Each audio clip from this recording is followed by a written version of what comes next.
Welcome to our channel Broadway Academy. Hello दोस्तों, मैं दीपक यादव आप सभी का एक बार फिर ब्रॉडवे एकेडमी के यूट्यूब चैनल पर स्वागत करता हूं।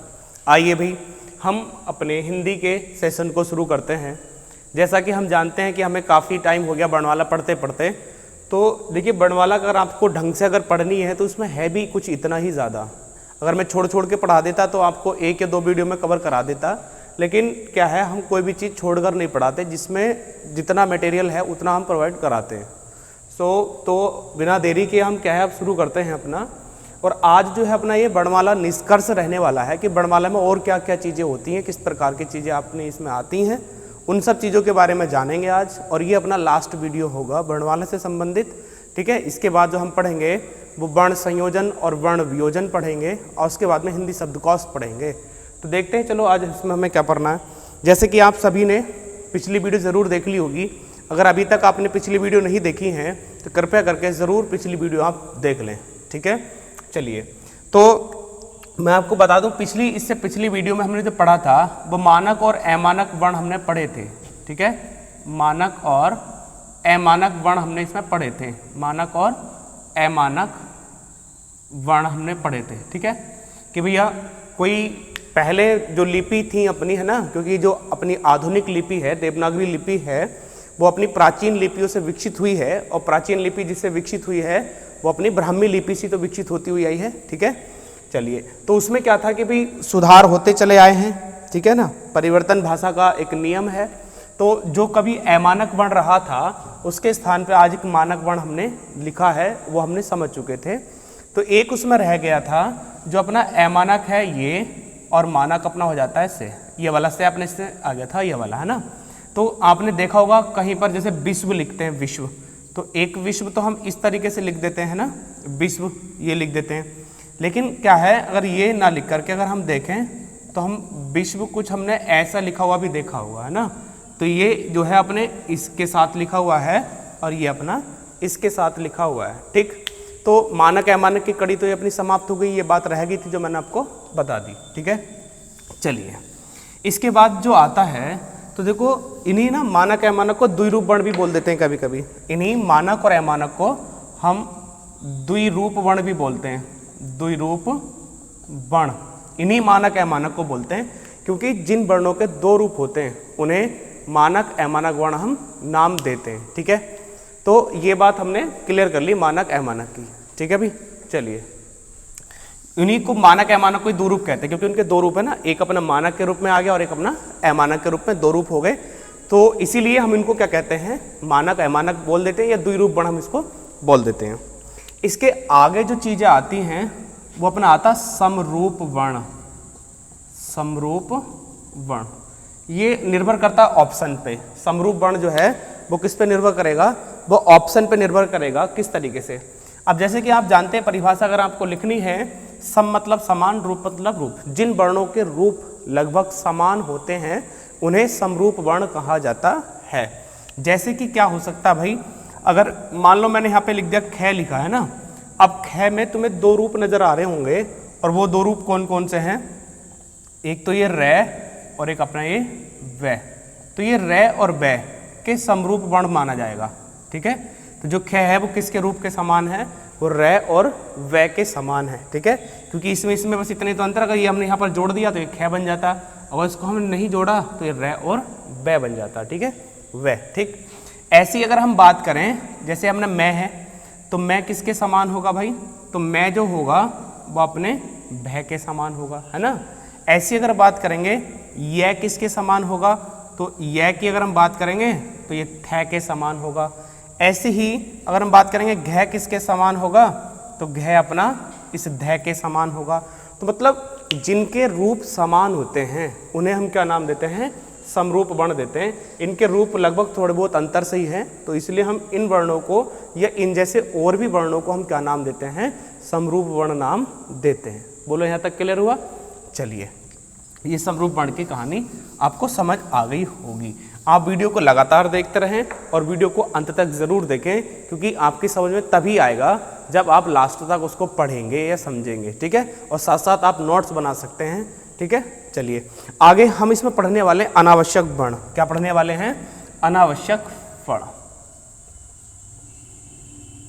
आप सोच रहे होंगे कि वर्णमाला में इतना कहाँ से आया। भाई वर्णमाला की अगर आप सारी चीज़ों को पढ़ोगे तो इतनी ही चीज़ें हैं वर्णमाला में। ये चीज़ें कोई मैं अपनी तरफ से थोड़ी ना बता रहा हूँ, ये सारी चीज़ें हैं। लेकिन आप अगर देखोगे तो आप 10-20 किताबें इकट्ठा करोगे तब जाकर के तुम्हें इतनी नॉलेज मिलेगी। लेकिन क्या है, मुश्किल ही मिल पाएगी नहीं।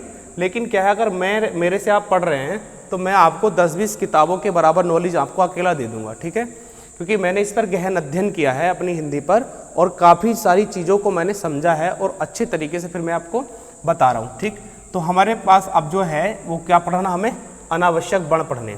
मतलब ऐसे वर्ण जो अनावश्यक हैं, अगर ना भी हो तो भी काम चलेगा, अगर वो ना भी हो तो भी काम चलेगा, तो उन वर्णों को नाम क्या दिया जाता है? अनावश्यक नाम दिया जाता है, अनावश्यक वर्ण नाम दिया जाता है। और वो कौन कौन से हैं तो देख लेंगे। आप देखेंगे एक तो ऋरी अनावश्यक वर्ण है, ठीक है, ये अपना ह्रस्व ऋरी है, अनावश्यक वर्ण में आता है।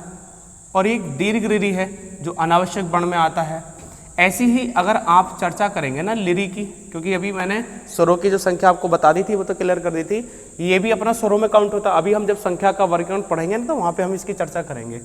ऐसे ही एक अपना ये आता है दीर्घ लिरी आता है। तो चार तो अपने ये आते हैं और ये चारों स्वरों में काउंट होते हैं। किस में काउंट होते हैं? स्वरों में काउंट होते हैं, ठीक है।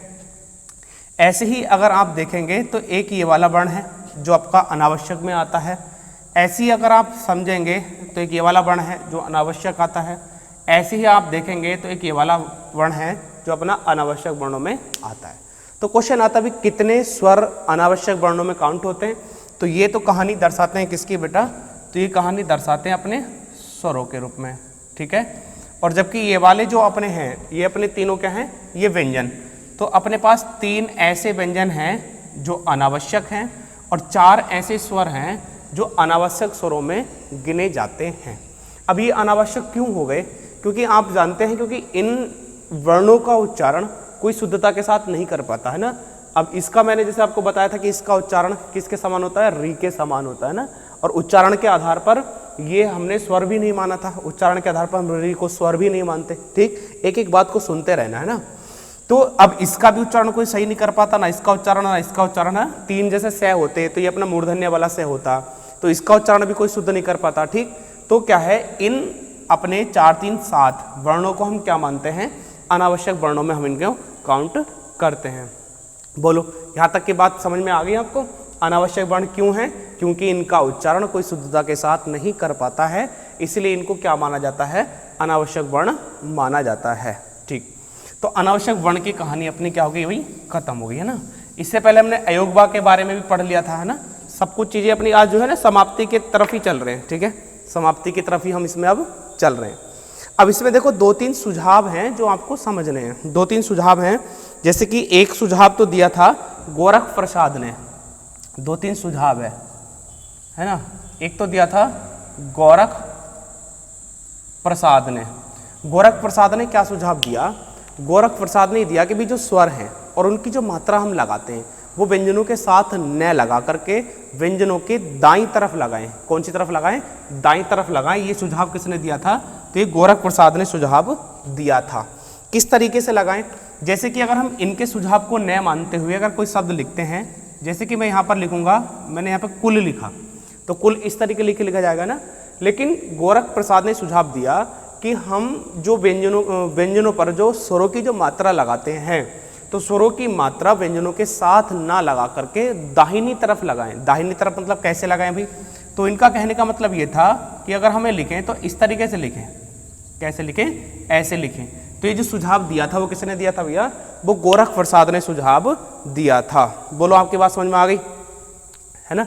ये सुझाव किसने दिया था? गोरख प्रसाद ने सुझाव दिया था। चलिए, एक सुझाव और आता है। जो ये सुझाव दिया था वो श्रीनिवास ने दिया था। जो अगला सुझाव मैं आपको बताने वाला हूं, ये जो सुझाव दिया था वो श्रीनिवास ने सुझाव दिया। श्रीनिवास, भाई श्रीनिवास ने क्या सुझाव दिया? तो श्रीनिवास का ये सुझाव था, क्योंकि लिपि को लेके सबने अपने अपने सुझाव दिए थे। लिपि में जो अपनी चीज़ें सुधर रही थी या उसमें जो मानकीकरण हो रहा था या उसमें जो आधुनिकीकरण हो रहा था, उसको लेके सबने अपने अपने सुझाव दिए थे। इनका सुझाव ये था, जैसे कि हमने व्यंजनों और स्वरों में क्या पढ़े थे, अपने अल्प प्राण और महाप्राण पढ़े थे। क्या पढ़े थे? अल्प प्राण और महाप्राण जैसे कि हमने पढ़े थे, है ना। स्वरों में भी पढ़े थे और अपने व्यंजनों में भी पढ़े थे, अल्प प्राण और महाप्राण। ठीक है, तो अल्प प्राण और महाप्राण जो हमने पढ़े थे, तो इनको लेके इनका सुझाव आया। इनका सुझाव ये था कि जो महाप्राण अपना, चाहे वो स्वर हो या महाप्राण क्या हो, अपना व्यंजन हो, तो महाप्राण को दर्शाने के लिए इन्होंने सुझाव दिया था कि जो अल्प प्राण व्यंजन जैसे होता है, तो जो अल्प प्राण है वो तो अल्प प्राण होने दो, चलो कोई दिक्कत नहीं, तो हम उस अल्प प्राण के नीचे ही एक ऐसा आकार की, ये वाली जिसको हम वर्तुल रेखा बोलते हैं, तो इस रेखा को अगर हम दर्शा दें तो वो अपना क्या बन जाएगा, वो महाप्राण बन जाएगा। ऐसा इन्होंने सुझाव दिया था कि महाप्राण के लिए अल्प प्राण के नीचे इस वर्तुल रेखा का प्रयोग कर देंगे तो वो जो अल्प प्राण है वो क्या जो है, वो अल्प प्राण जो है वो किस में बदल जाएगा, वो महाप्राण में वो बदल जाएगा। ऐसा चिन्ह लगाने की उन्होंने सुझाव दिया था।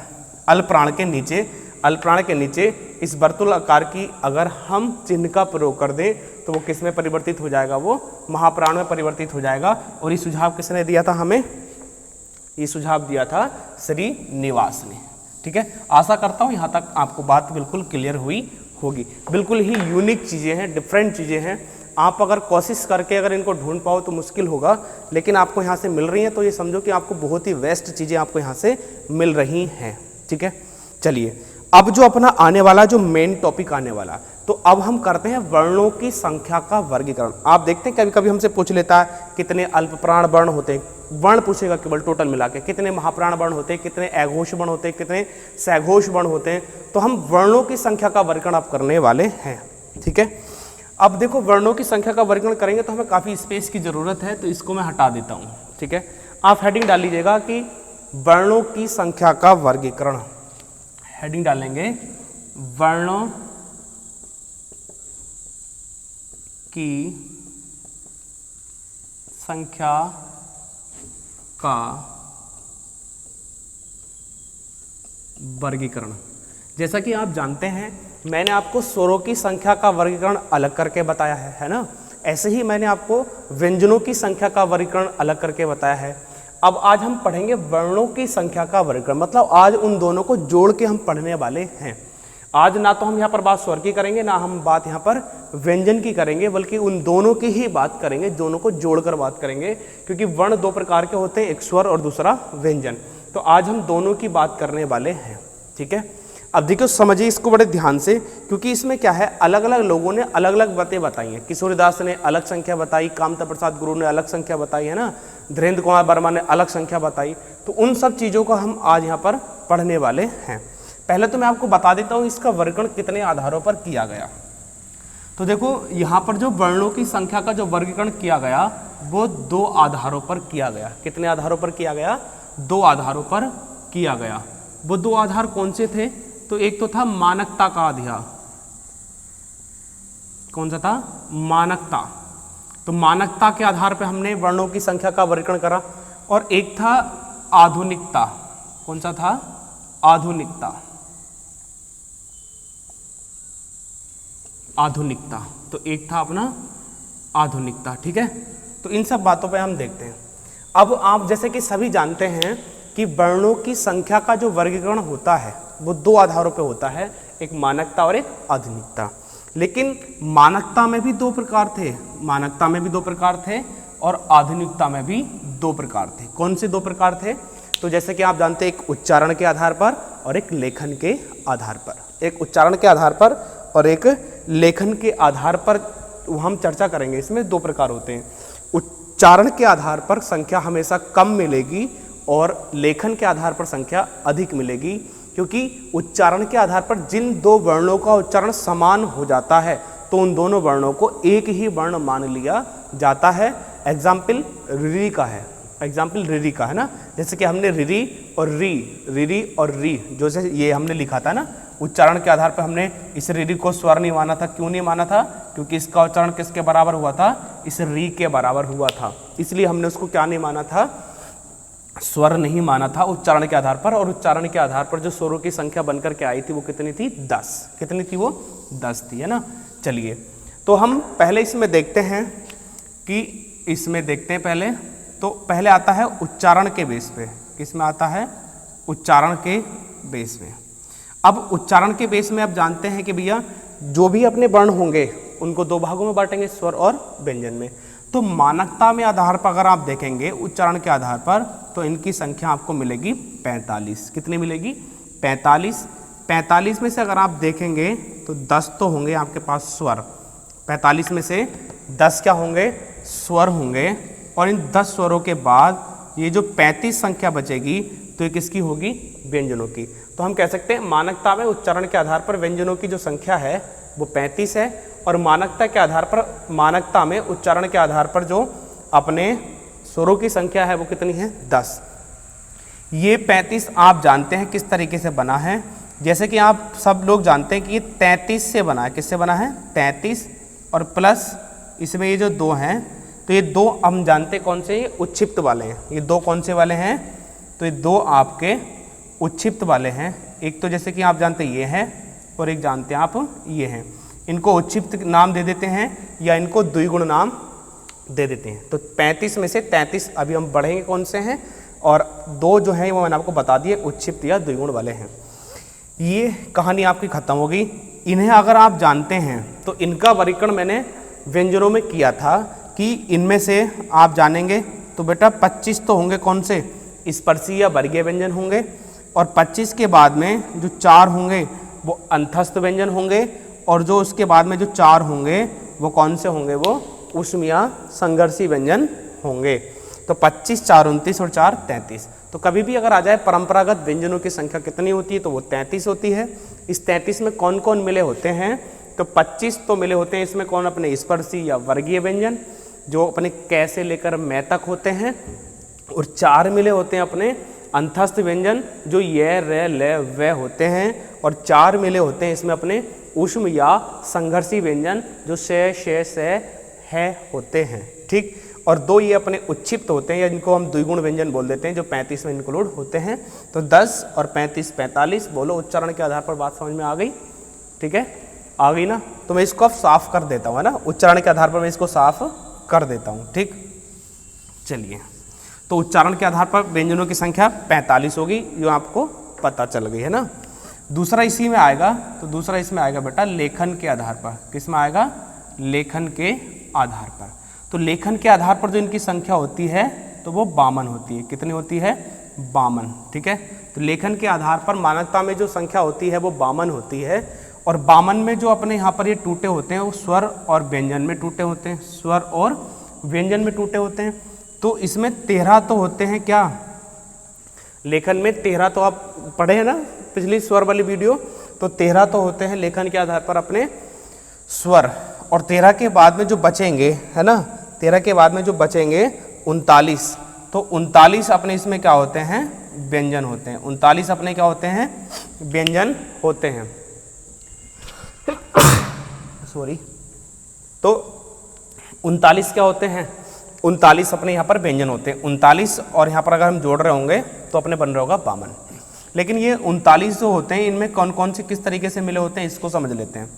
39 में 35 व्यंजन तो वही होते हैं जो अभी हमने पीछे पढ़े हैं। 35 व्यंजन तो वही होते हैं जो हमने अभी पीछे पढ़े हैं। और 35 और 4 आप जानते हैं जैसा कि 39 होते हैं, तो ये जो 4 होते हैं तो ये 4 अपने होते हैं संयुक्त व्यंजन। कौन से व्यंजन होते हैं? ये होते हैं अपने संयुक्त व्यंजन होते हैं। ठीक है, ये अपने संयुक्त व्यंजन होते हैं। और संयुक्त व्यंजन आपको पता है कौन कौन से होते हैं। तो संयुक्त व्यंजन जो होते हैं जैसे कि ये कक्षा वाला 6 होता है, ऐसी अपना इसमें एक ज्ञ ज्ञानी होता है, ऐसी एक अपना त्रय त्रिशूल होता है, और एक अपना श्री श्री गणेश वाला होता है। ठीक है, तो ये जो 4 हैं वो अपने संयुक्त व्यंजन कहलाते हैं। और ये लेखन के आधार पर काउंट होते हैं। किस पर काउंट होते हैं? लेखन के आधार पर, क्योंकि ये एकल व्यंजन नहीं माने जाते, संयुक्त व्यंजन माने जाते हैं। एकल व्यंजन वही होते हैं जो केवल अपने एक ही वर्ण से मिलकर बनते हैं। ये 2 या 2 से अधिक वर्णों के मेल से बनते हैं। तो वो तो ये बोलो, ये वाली बात समझ में आ गई आपको? नहीं, है ना? 13 और 39 ये हो गया ना। लेखन के आधार पर व्यंजन कितने माने जाते हैं? 39 माने जाते हैं। और 35 इसमें हमने बांटा, 35 अभी जो हमने उच्चारण के आधार पर पढ़े, है ना, 35 में अपना 33 अपने मूल व्यंजन हो गए या अपने परंपरागत व्यंजन हो गए, और 2 अपने उच्छिष्ट हो गए, और 4 ये कौन से हो गए, संयुक्त हो गए। तो ये वाली बात भी आपको समझ आ गई होगी। मैं इसको यहाँ से साफ कर देता हूँ, ठीक है। चलिए, इसके बाद अगर हम बात करें, अब बात आती है आधुनिकता में। बात कहाँ आती है अपनी, आधुनिकता में आती है। तो आधुनिकता में भी अगर आप देखोगे तो एक तो इसमें उच्चारण ही आने वाला है। क्या आने वाला है, एक उच्चारण आने वाला है। तो आधुनिकता में अगर उच्चारण के आधार पर देखें तो संख्या अपनी बन जाती है 47। कितनी बन जाती है, 47 होते हैं। अब ये जो 47 होते हैं, तो 47 से कौन कौन से व्यंजन होते हैं, तो 43 में अगर देखेंगे, 47 में अगर हम देखेंगे तो 45 तो अपने यही वाले इंक्लूड होते हैं, ठीक है। 45 तो अपने ये जो है यहाँ पर मानकता में, तो 45 तो यही इंक्लूड होते हैं। अब इसमें कितने बढ़ जाते हैं, तो 2 बढ़ जाते हैं। अब 2 व्यंजन ये कौन कौन से बढ़ जाते हैं भाई, 2 व्यंजन ये कौन कौन से बढ़ जाते हैं, आपको बहुत अच्छे से याद होगा।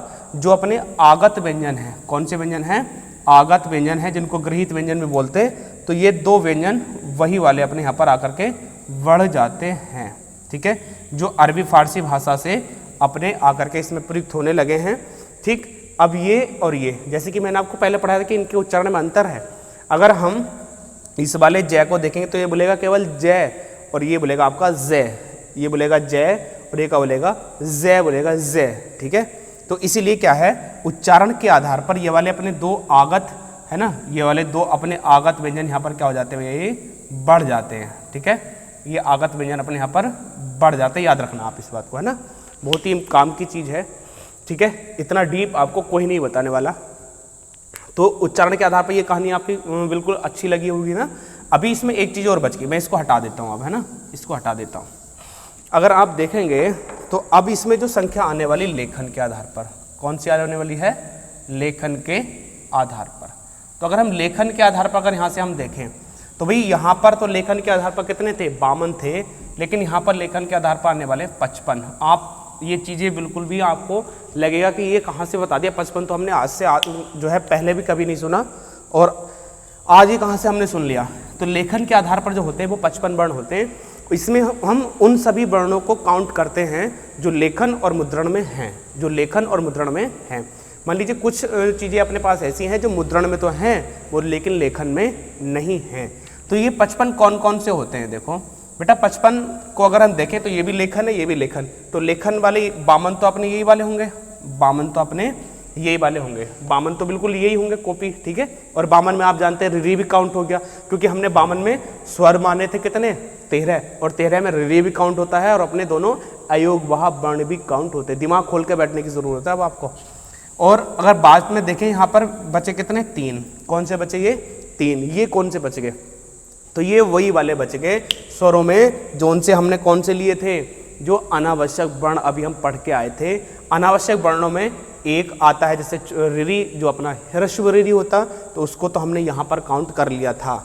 लेकिन जो दीर्घ रि रहता है तो उसको हमने काउंट नहीं करा। तो एक तो वो आया यहाँ पर, और एक अपना यहाँ पर लिरि, और एक अपने यहाँ पर दीर्घ लिरि। तो ये 3 वर्ण यहाँ पर आते हैं। ये बातें आपको कहीं से कहीं तक भी नहीं मिलेंगी। तो एक अपने 3 वर्ण इसमें काउंट होते हैं, तो 52 और 3 क्या हो जाते हैं, ये 55 हो जाते हैं इस तरीके से। बोलो ये बात आपको समझ आ गई या नहीं आई, आ गई।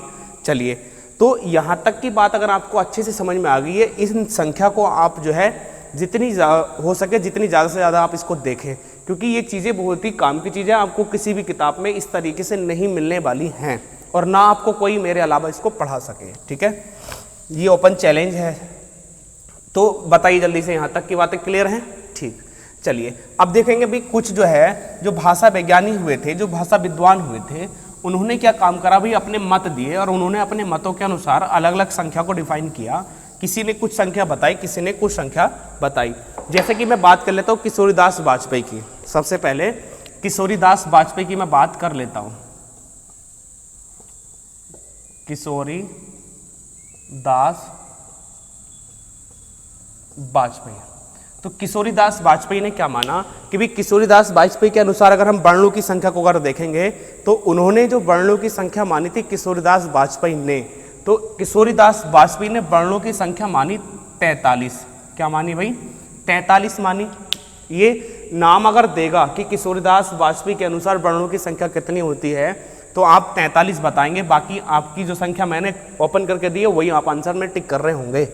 43 में किस तरीके से बने भैया 43? तो 43 में इन्होंने क्या है 10 स्वरों को माना, और 10 स्वरों को मानने के बाद इन्होंने अपने 33 व्यंजनों को माना। ये तो इन्होंने क्या माने, स्वर माने, और ये इन्होंने क्या माने भैया, व्यंजन माने। और ये 33 भी आपको पता है और ये 10 भी आपको पता है। 33 भी आपको पता है और 10 भी आपको पता है। 33 में कौन कौन से व्यंजन हैं वो आपको अच्छे से पता है, और 10 में कौन कौन से स्वर हैं वो आपको अच्छे से पता है। तो किशोरीदास वाजपेयी के अनुसार में हमने व्यंजन कौन कौन से लिए हैं, कौन सा व्यंजन नहीं लिया, ये आप निर्भर करेंगे पीछे वाली वीडियो को देख करके। और 10 स्वर में हमने कौन कौन से लिए हैं ये भी आप देखेंगे। तो किशोरीदास वाजपेयी के अनुसार वर्णों की संख्या पूछेगा तो 43, जिसमें 10 स्वर है और 33 अपने व्यंजन हैं। इससे पिछली वीडियो आप जरूर देख लेंगे, या वर्णमाला की आप पूरी वीडियो जरूर देखेंगे। इसके बाद आता भी कामता प्रसाद गुरु। कौन आते हैं? कामता प्रसाद गुरु। कामता प्रसाद गुरु, ठीक है, कामता प्रसाद गुरु। नंबर 2 पे कौन आते हैं? कामता प्रसाद गुरु। अब इन्होंने वर्णों की संख्या कितनी मानी? तो इन्होंने जो वर्णों की संख्या मानी है कामता प्रसाद गुरु ने, तो कामता प्रसाद गुरु ने जो वर्णों की संख्या मानी तो वो मानी इन्होंने 46। कितनी मानी है इन्होंने? 46 मानी है। अभी 46 किस तरीके से मानी भी इन्होंने? तो इन्होंने जो 46 मानी है तो इन्होंने 13 तो लिए हैं स्वर और अपने 33 लिए हैं व्यंजन, ठीक है। तो हम कह सकते हैं इन्होंने ये 13 लिए हैं अपने स्वर, और यहाँ पर 33 इन्होंने क्या लिए हैं, ये व्यंजन लिए हैं। और 33 व्यंजनों का ज्ञान भी आपको है, नहीं है तो पिछली वीडियो जरूर देखें। और 13 स्वरों का भी ज्ञान आपको है कि 13 में हमने कौन कौन से स्वर लिए हैं, कौन कौन से हमने स्वर इसमें काउंट करे हैं, और 33 व्यंजनों का ज्ञान भी आपको है। तो इसलिए आपको ये पता चलेगा 13 और 33 कितना हो गए? 46 हो गए। बोलो जल्दी से बात क्लियर हो गई या नहीं? 46 व्यंजन की हो गई है ना। कामता प्रसाद गुरु की बात भी आपको क्लियर समझ में आ गई होगी।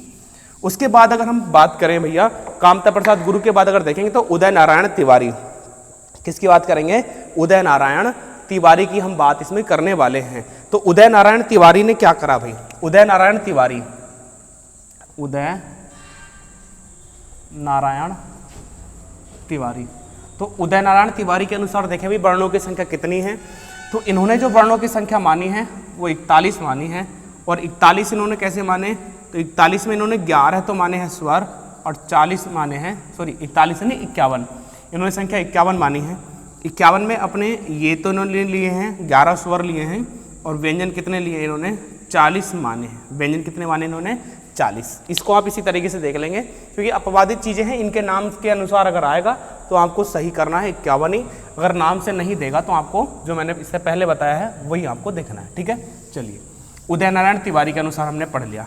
एक लास्ट आते हैं जो धीरेन्द्र कुमार वर्मा है। जो कौन है भैया? धीरेन्द्र कुमार वर्मा। धीरेन्द्र कुमार वर्मा के अनुसार, तो देखो धीरेन्द्र कुमार वर्मा के अनुसार अगर हम देखेंगे कि भी वर्णों की संख्या कितनी है, तो धीरेन्द्र कुमार वर्मा के अनुसार जो वर्णों की संख्या है वो इन्होंने 53 माने हैं। और 53 मानने का इनका रीज़न किस तरीके से है? इन्होंने जो 53 माने तो इन्होंने 13 तो माने स्वर, 13 इन्होंने स्वर माने हैं, और 40 इन्होंने क्या माने हैं? व्यंजन। इन्होंने भी 40 व्यंजन माने हैं, ठीक है ना।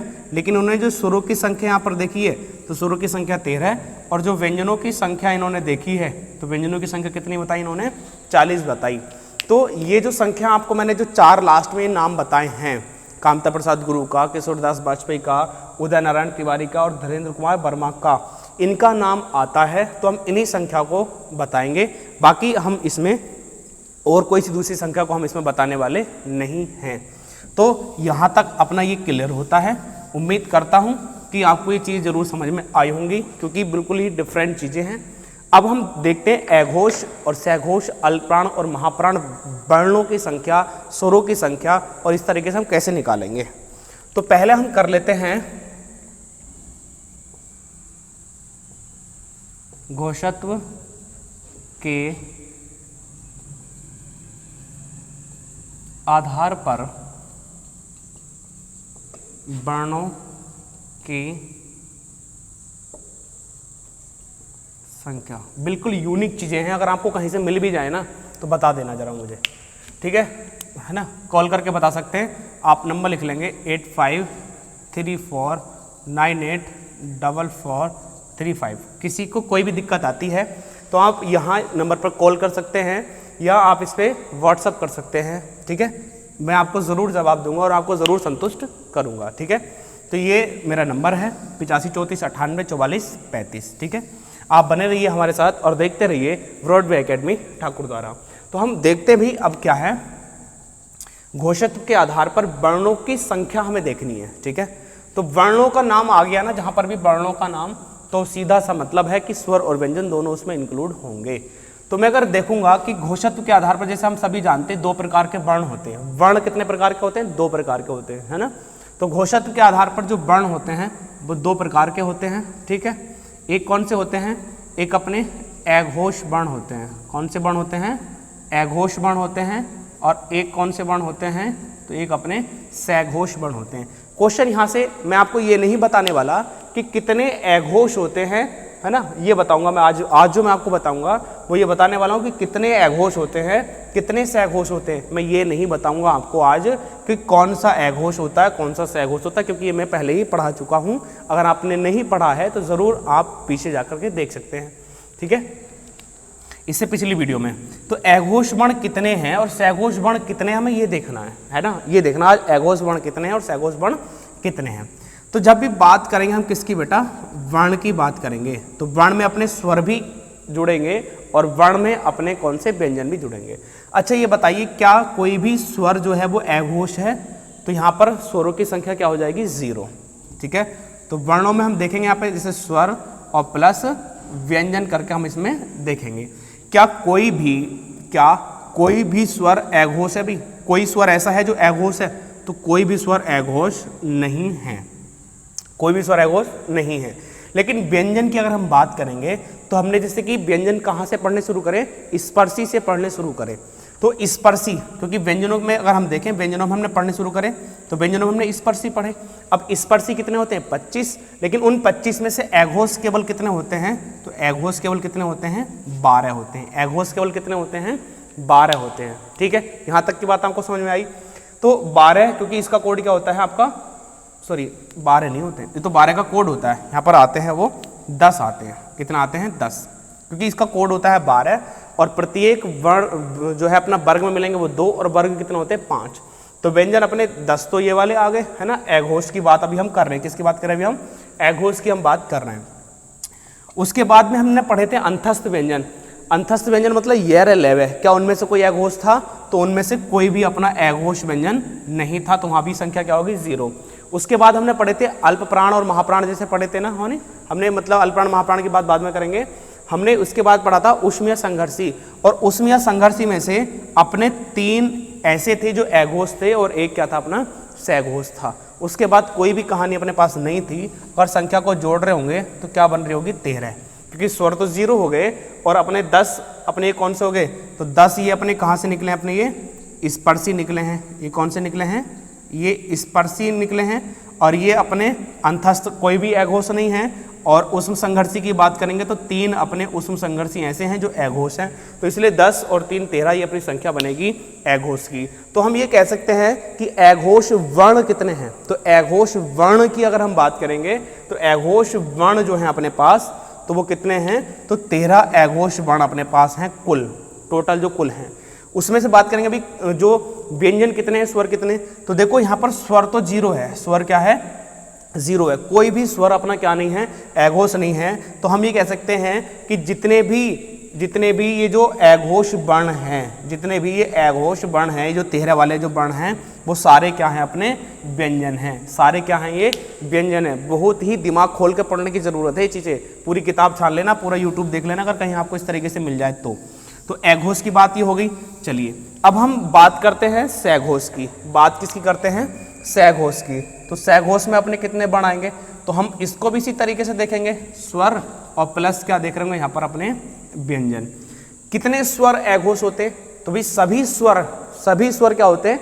सघोष। अब हम बात करेंगे सघोष की, अघोष की बात नहीं कर रहे हैं। अब बात किसकी कर रहे हैं हम? सघोष की।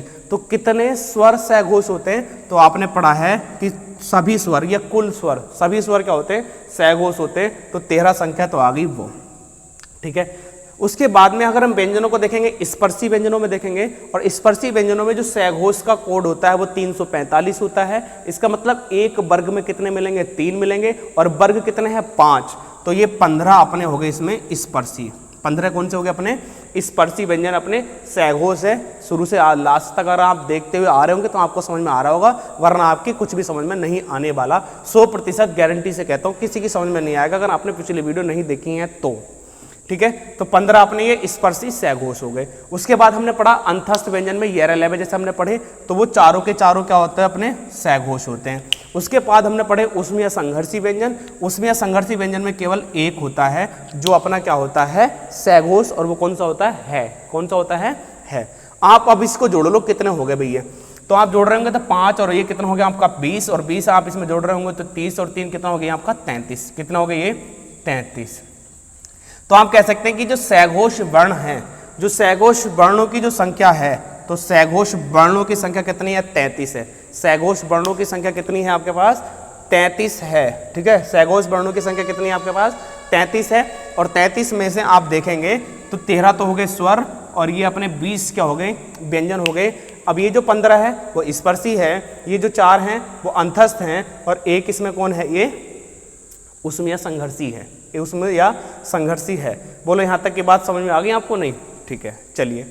तो घोषक के आधार पर ये आपको बात बिल्कुल समझ में आ गई होगी। अगर आपसे कोई पूछेगा भी सैघोष वर्ण कितने हैं, तो सैघोष वर्ण जो आपको बताने हैं, तो सैघोष वर्ण बताने हैं 33।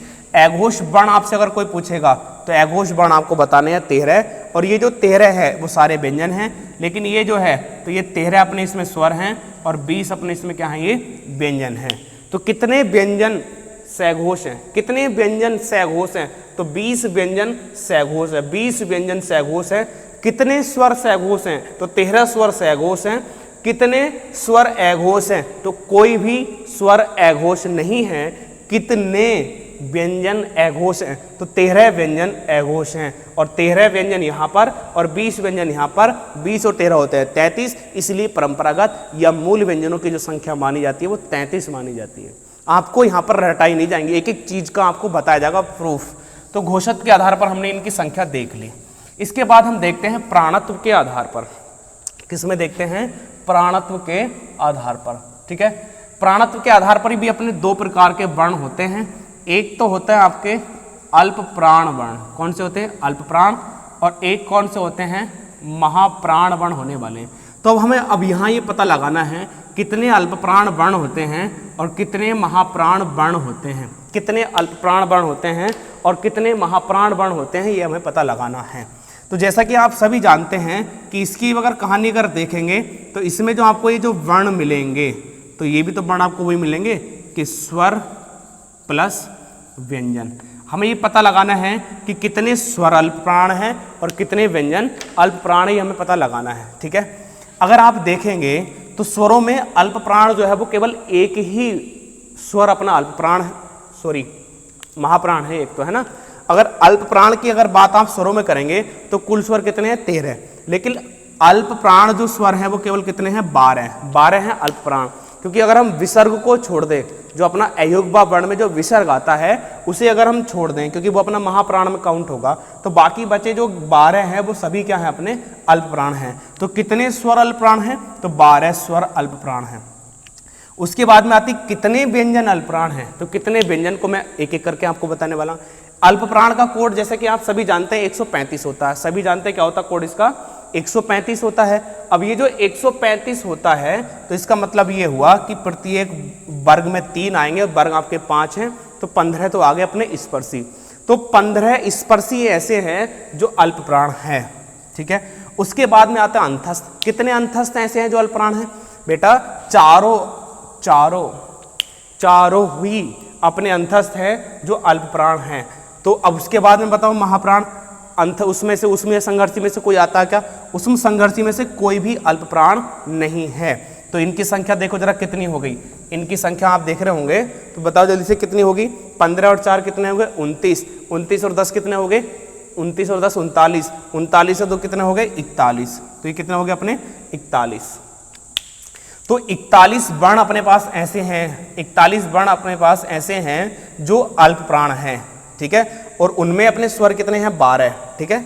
एक बार देख लेना सही हो गया क्या, क्योंकि स्वर 12 अपने अल्पप्राण हो गए, पक्का ठीक है। और अल्पप्राण का कोड 135 होता है, तो स्पर्शी में से निकाले तो 15 बिल्कुल ठीक है। चारों अपने अंतस्थ क्या होते हैं, चारों अंतस्थ अपने, सॉरी गलत कर दिया ना, यहाँ पर 19 31 आएगा, मैं बताऊँ इतने सारे कैसे हो गए, 31 आएंगे। तो अल्पप्राण वर्ण कितने हैं अपने पास, 31 है। अल्पप्राण वर्ण कितने हैं अपने पास, 31 है ना।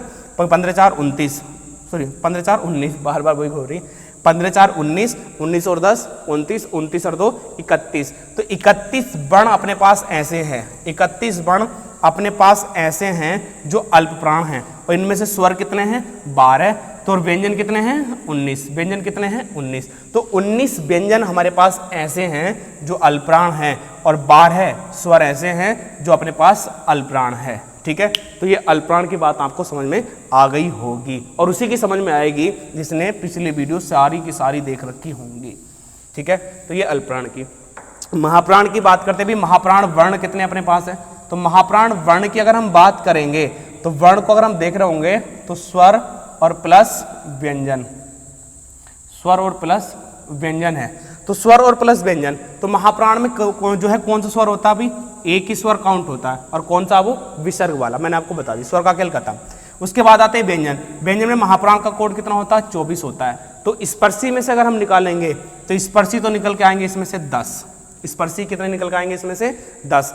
क्या अपने अंतस्थ में कोई महाप्राण होता है, तो अंतस्थ में कोई भी महाप्राण नहीं होता। उसमें असंघर्षी में चारों अपने महाप्राण होते हैं। तो हम देख रहे होंगे तो 10 1 11, और 11 और 4 आप देखेंगे तो कितना हो जाएगा 15। तो अपने पास जो महाप्राण जो वर्ण है, जो महाप्राण वर्ण है, वो कितने महाप्राण वर्ण हैं, तो 15 अपने पास महाप्राण वर्ण हैं। तो महाप्राण वर्णों की जो संख्या, वर्णों की संख्या कितनी है 15, और महाप्राण स्वर की संख्या कितनी है, महाप्राण स्वर की संख्या है अपने पास 1, और महाप्राण व्यंजनों की संख्या कितनी है, तो महाप्राण व्यंजनों की संख्या है 14। महाप्राण व्यंजनों की संख्या, महाप्राण व्यंजनों की संख्या कितनी है 14। आज से पहले अगर ऐसी चीज़ें आपको मिली हो तो ज़रूर बताइएगा, है ना। उम्मीद रखता हूँ कि कहीं नहीं मिलेगी, कहीं नहीं मिलेगी, ढूंढ लेना जहाँ भी आप ढूंढना चाहो। तो ये सारी चीज़ें आपको बड़े अच्छे से समझ में आई होगी। तो आई होप, मैं आशा करता हूँ कि आज के लिए आपके लिए पर्याप्त है, और इस वीडियो को कम से कम आप 2 से 3 बार देखिए, तब जाकर के ये चीज़ें आपको समझ में आएंगी, वरना ये चीज़ें समझ में आने वाली नहीं हैं। और वो बच्चा बिल्कुल भी समझने का प्रयास ना करे जिसने मेरी इससे पहली वीडियो ना देखी हो, केवल वही समझने का प्रयास करें जिसने ये वीडियो मेरी लगातार आप देखते हुए आ रहे हैं, क्योंकि यहाँ पर एक चीज़ का जो लिंक है वो जुड़ा हुआ है, और चीज़ें मैं आपको स्टेप बाय स्टेप आपको समझाता जा रहा हूँ, है ना। तो आज के लिए इतना ही, मिलते हैं अपनी इससे अगली वीडियो में। आज के लिए जय हिंद जय भारत, और हमारे चैनल को आप ज़्यादा से ज़्यादा शेयर करें, सब्सक्राइब करें, लाइक करें। जय हिंद जय भारत।